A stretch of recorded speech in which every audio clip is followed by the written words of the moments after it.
Buenas tardes, mi nombre es Carlos Andrés Aldana Quiroga, estudiante de Ingeniería Electrónica en la Universidad Abierta de Distancia UNAD. En este momento vamos a desarrollar el ejercicio 2 de la tarea 1 de la materia electromagnetismo. Dejar constancia, mi código es 79916-105 del grupo 1141. En este caso, nos piden desarrollar para el ejercicio 2. Dice: determine la magnitud de un campo electrónico de origen cero debido a las dos cargas puntuales Q1 y Q2, teniendo en cuenta que Q1 está en microcoulomb y Q2 en microcoulomb.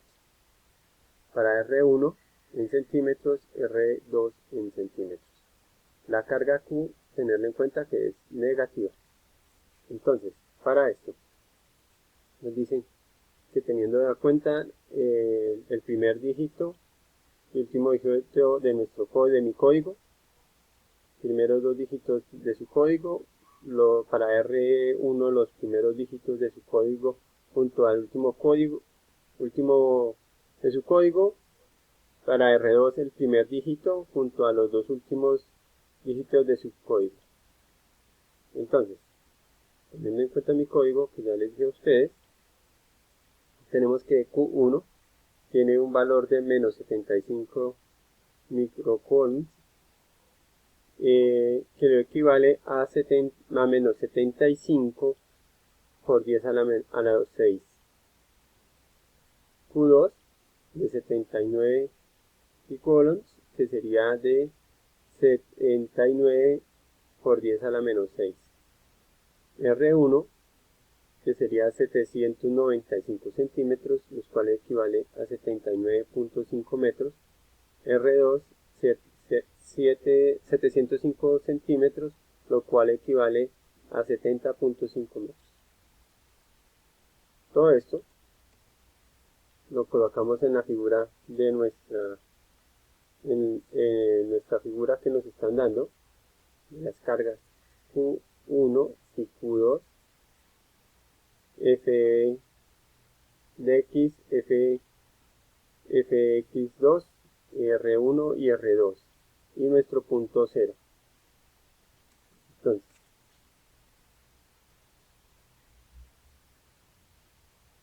dando solución a la primera ecuación de F1, tenemos que K por Q1 por Q2 sobre R al cuadrado. Entonces, en este caso vamos a utilizar R1 y F1. Entonces, realizamos la solución teniendo en cuenta que K, que está acá, es una constante de 9 por 10 a la 2 por metros por coulomb al cuadrado, en newton por metros al cuadrado sobre coulomb. Entonces, reemplazamos los valores de Q1 y Q2 sobre C sobre R, en este caso, R al cuadrado, que sería 79.5 metros al cuadrado, y tenemos un valor de menos 670.75 por 10 a la menos 3 newton. Los cálculos están hechos aquí en nuestra calculadora.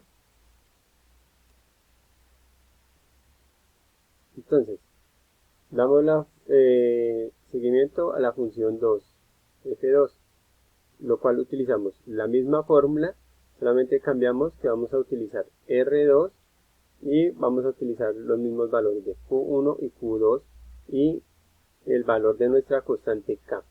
Eso nos da un valor de menos 756.38 por 10 a la menos 3 newtons, lo cual está también en nuestra calculadora. Ahora vamos a determinar la magnitud del campo eléctrico. Para esto utilizamos una nueva expresión que va a ser nuestro campo eléctrico P1.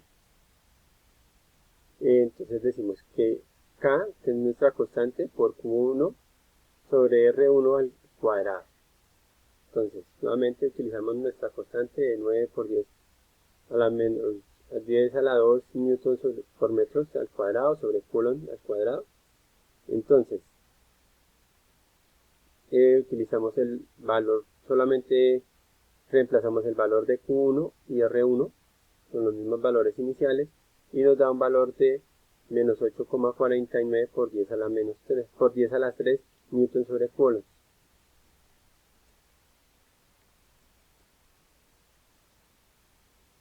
Seguimos. Ahora vamos a determinar la magnitud del campo eléctrico 2.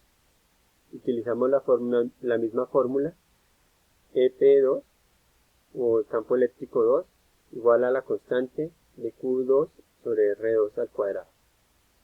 Entonces, nuevamente nuestra constante, los valores de Q2 y R2, reemplazamos y tenemos un resultado de 10,085 por 10 a la 3 newton sobre coulomb.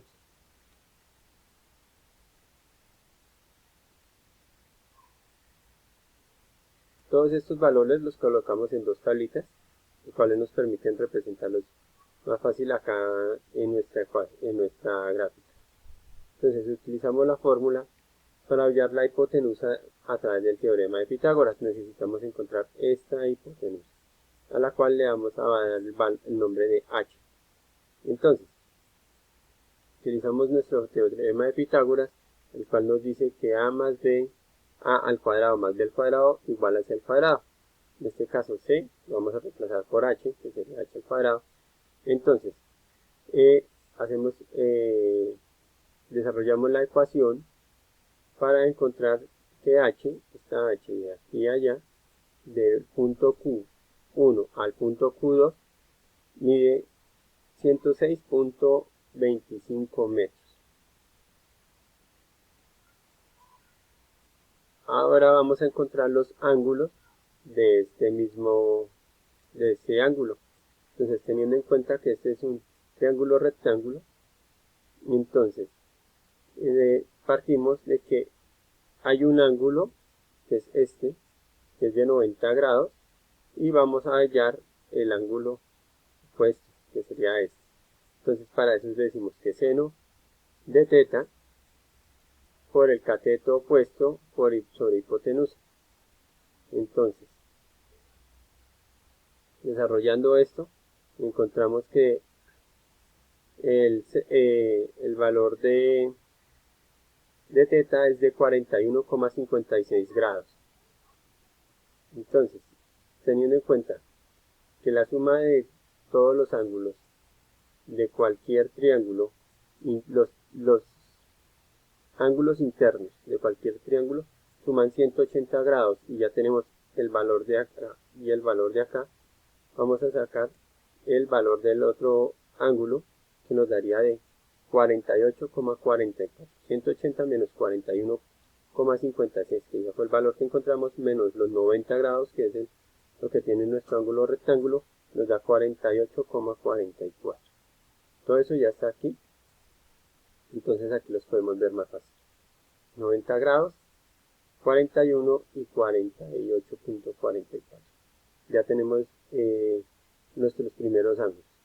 Entonces, ahora vamos a determinar la forma de cada vector. Entonces, acá lo que hacemos es, como el valor de la energía se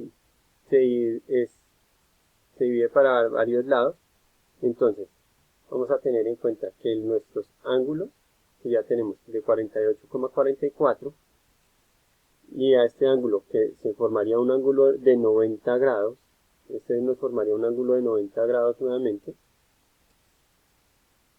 este sería un ángulo de 90 grados, entonces ese ángulo que ya lo vamos a este ángulo de 90 grados, tendríamos 48,44, no, perdón, 90 menos 48,44 nos daría 41,56. Lo mismo, tenemos aquí un ángulo de 90 grados, por lo tanto podemos determinar que 48,44 menos 90 menos 48,44 nos da 41,56 y ya hallaríamos el valor de los ángulos. teniendo en cuenta que este es el mismo valor de este ángulo porque son ángulos opuestos. Lo mismo hacemos en la parte de Q1. Entonces encontramos los valores del primer ángulo de 41,56. Sabemos que el ángulo opuesto tiene el mismo valor y hacemos lo mismo. 90 menos 41,56 nos da 48,44 y lo mismo acá. Que sería 90 menos 41,56, que es el ángulo que ya conocemos, nos da 48,44. Siendo así, entonces, ya tenemos los valores de estos cuatro ángulos para cada E, para cada Q. Entonces, teniendo esto, ya podemos determinar y descomponer las funciones rectangulares así. Entonces, para hallar el valor del ángulo opuesto, entonces decimos que sería 1, x, el valor en x, sería menos E1 por el coseno de 41,56, que es el valor que encontramos. Entonces, esto realizamos, este E1 lo reemplazamos por nuestro valor que ya hemos encontrado, que es este, menos 8,49 por 10 a la 3 newton sobre coulomb, por 0,46, que es el 0,74, que es el valor del coseno de 41,56. Hacemos la ecuación y nos da menos 6,35. Hacemos con nuestro calculador. Lo mismo sucede en Y, pero esta vez, como es el ángulo opuesto, sería la función de seno. Lo mismo, hacemos los mismos componentes para Q2 y tendríamos los valores. En este caso es el seno, y porque es el ángulo opuesto, y eso nos daría menos 6,69 por 10 a la 3 newton sobre coulomb, y para Y sería de 6,90 y menos 6,99 por 10 a la 3 newton sobre coulomb. Pero teniendo en cuenta que este es, como es el ángulo opuesto, es un coseno. Es un coseno de 48,44 grados. Entonces, para poder determinar la longitud de la intensidad del campo eléctrico, entonces utilizamos la función que E principal de X es la sumatoria de todas las fuerzas en X. Entonces, vamos a sumar la de que es en Q1 y Q2, vamos a sumarlos y nos da un valor de menos 6,35. Lo mismo, esa sumatoria se va a llevar a cabo para Y, entonces decimos que el valor total de la energía de Y sería la sumatoria de estas. Entonces sumamos la de Q1 y Q2 y nos da un valor de 53,86. Entonces, nuevamente, ya teniendo estos valores, sacamos que nuestro valor en Y sería este, nuestro valor en X, que es este, para nuestro nuevo ángulo triángulo que se está formando, es de menos 6,35. Es decir, este valor de aquí acá es de menos 6,35. ¿Por qué menos? Porque está hacia el lado izquierdo, lo cual sería menos. Nos daría la energía hacia ese sentido es negativo. Y nos dice que acá 53,86 positivo, el cual iría hacia la parte superior con un valor positivo. Entonces, teniendo ese en cuenta, ya se nos ha formado un ángulo nuevo acá y una hipotenusa nueva. Entonces vamos a desarrollar esta función. Entonces decimos que EP, que sería este, sería AEP al cuadrado, X al cuadrado más EPY al cuadrado. lo mismo que utilizábamos para el teorema de